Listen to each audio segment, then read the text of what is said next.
Okay, so think about this for a second. A really simple food, maybe something you already have sitting in your pantry. What if just adding a little bit of that, something cheap, could actually, move the needle on your health, especially for your heart? Mm-hmm. A compelling idea. Yeah, and that's basically what jumped out at us from the source material for this deep dive. We've been looking at this recent study. They decided to really put two kinds of beans specifically under the microscope, see what happens. Right. So our mission today is to really dig into it. How did they set it up? What did they actually find? And crucially, what could it all mean for you? Okay, let's unpack this. Okay. So this study, it really zeroed in on black beans and chickpeas. Mm-hmm. And the group they looked at was, well, quite specific. Adults who had prediabetes. Prediabetes. Okay. Why them? Is there something about that group, maybe a particular risk that beans might, help with?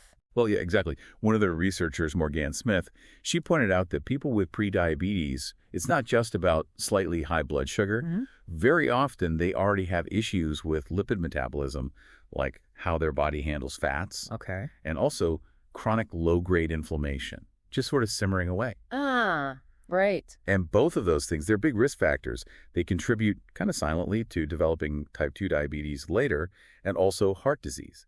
So finding simple ways to help this group is, well, really valuable. That makes total sense. Okay, so how did they actually structure the study then to test if beans could tackle those specific issues? Right, so it was a 12-week trial. They had 72 participants, and the key was the design. They randomly assigned people to eat 1 cup every day of either black beans or chickpeas. Or there's a control. Yes, or white rice. The rice was the control group. 1 cup a day. And they did this, this study called it free living conditions. That sounds important. It really, It means they weren't locked in a lab. Right, just add this to your normal life. Exactly. Much more real world. Adds relevance. And to see what happened, they took blood samples at the start, then halfway at 6 weeks, and again at the end, 12 weeks. Okay. Looking at things like, cholesterol types, those inflammation markers we mentioned, and of course, blood sugar control. They used glucose tolerance tests for that at the beginning and end. Got it. All right, let's get to the results. This is the interesting part. Maybe start with the chickpea eaters. What was the standout finding there? Yeah, okay, chickpeas. For those folks, the really compelling result was a significant drop in total cholesterol. Significant. Give us the numbers. How much are we talking? Okay, so on average, the chickpea group started with total cholesterol around 200.4 milligrams per deciliter. Okay, borderline high-ish for some people. Exactly. But after 12 weeks, just adding that cup of chickpeas daily, the average dropped down to 185.8. Wow. Okay, 200 down to below 186. For people maybe tracking their own numbers, what does that kind of shift actually mean, health-wise? Well, it's quite tangible, actually. Like you said, 200 is often seen as borderline high. Getting down near 185, that's moving solidly into a healthier range. Right. So think about it. Just adding this one, pretty affordable food managed to meaningfully shift cholesterol. And in people already at higher risk for heart problems, lowering total cholesterol, it's like cornerstone stuff for cardiovascular health. So chickpeas seem like a powerful tool there. Yeah, accessible too. Okay, so that's chickpeas impacting cholesterol. What about the black beans? Was it the same effect or something else entirely? It was different. Yeah, a different benefit, but I'd argue just as crucial. Okay. For the black bean group, the big reduction was in inflammation. Specifically, this marker called interleukin-6. Interleukin-6, right. That's one of those signals, isn't it, when your body's inflamed? That's exactly it. It's a pro-inflammatory cytokine. Basically a messenger molecule telling the body to ramp up inflammation. And the study found, for those eating black beans, the average level dropped from about 2.57 picograms per milliliter down to 1.88 after the 12 weeks. So seeing that number go down, that specific marker IL-6, that's important because of that chronic low-grade inflammation you mentioned earlier, the kind linked to long-term issues. Precisely, yeah. It might not be causing obvious pain day to day, but that sort of constant low-level inflammation, it's a known player in things like heart disease, stroke, and even how prediabetes progresses towards type 2 diabetes. So seeing a significant drop in a direct inflammatory signal like IL-6 just from adding black beans, well, that's pretty powerful evidence. Yeah, it shows how diet can really influence those kind of hidden underlying processes. Mm-hmm. Now, something else, the study also noted something that didn't change much, right? Across any group. Glucose levels. That's correct. Yeah, over the 12 weeks, they didn't see statistically significant changes in the main blood sugar markers for the bean groups compared to the rice group. Okay, so that raises a question then. If blood sugar didn't really improve, especially in people with prediabetes, does that kind of take away from the other findings, the cholesterol and inflammation? I wouldn't say so. Not at all, really. Why not? Well, look, glucose control is absolutely vital, no question. But prediabetes, it's complex. There are multiple risk factors going on. And this study, what it shows is that even in, a relatively short time, Well, weeks, yeah.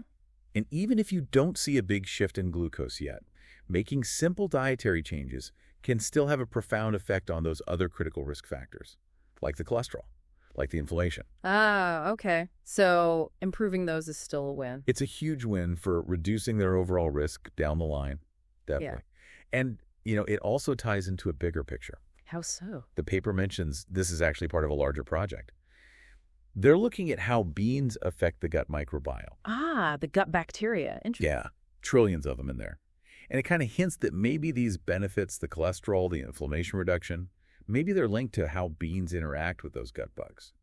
The researchers literally called beans an underrated food. And the study starts to show why they might think that. Okay, fascinating. So if the science points to these benefits, what does this actually mean for, your plate, for your kitchen? How can someone realistically get that cup of beans in every day? Yeah, good question. The researchers had some practical tips. Often the easiest way is just swaps. Look at what you already eat.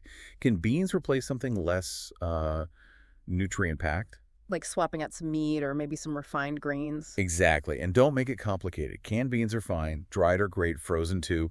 Just maybe glance at the label for added salt or sugar, especially with cans sometimes. Right. Rinse the canned ones maybe. But swaps make sense. What about just adding them in? Absolutely. Morgan Smith suggested things like blending beans into soups adds thickness, protein. Oh, clever. Or just tossing them cold into salads. Pairing them with grains most people eat anyway, like rice or quinoa. It works. And importantly, it's usually really cost-effective compared to a lot of other health foods or supplements. That's a huge plus. Very accessible. Definitely. And while, yes, the study focused on people with prediabetes, the researchers were pretty clear. These benefits, likely good for almost everyone. Right. Beans are just generally healthy. They really are. Yeah. A powerhouse food. And they also hope findings like this might eventually help shape, bigger dietary guidelines or public health programs trying to prevent these chronic diseases more broadly. Okay, so let's try and pull it all together then. This deep dive, it seems to show that a pretty simple daily habit, like 1 cup of specific beans, showed some really tangible benefits in this study. For chickpeas, it was that significant drop in total cholesterol. Right. And for black beans, it was dialing down that key inflammation marker, interleukin-6. That's true. And these effects seem particularly relevant for anyone looking to reduce their risk of chronic stuff like heart disease and diabetes. Spot on. And, the story isn't even over yet. Like we mentioned, that next phase of research. Looking closely at the gut microbiome, trying to figure out how the beans influence our gut bacteria, and if that's the mechanism driving these metabolic improvements we saw. Ah, so understanding the why behind it. Precisely.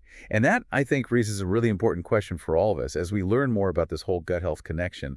What other, maybe surprising, health benefits are we going to uncover just from something as simple as accessible as eating more beans? Something powerful to consider, definitely. Next time you're planning meals, we hope this deep dive gave you some really valuable food for thought.